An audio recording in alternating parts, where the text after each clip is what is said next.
Kakšna je torej ključna zahteva? Kaj naj storijo odgovorni, kako naj ukrepajo? Pričakujemo od države.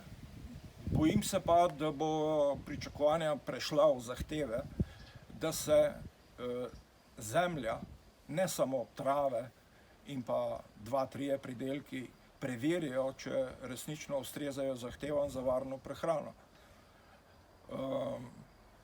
Minilo je že dovolj časa in najmanj 5 močnih deževij, da verjamemo, da tisto, kar je bilo prej na zemlji in na rastlini, je zdaj sprano več centimetrov v zemljo in zdaj korenine rastlin črpajo tisto, kar ne bi smele in bo končalo v pridelkih in potem v nas, če bomo to uživali. Skratka, pregled zemlje, pravilno vzorčenje, pravilno jemanje vzorcev na pravih krajih, v pravilni količini, mislim zadostni količini, ki bi verjetnost, da so zadeve resnično pokazatelj dejanskega stanja, da se to opravi resnično strokovno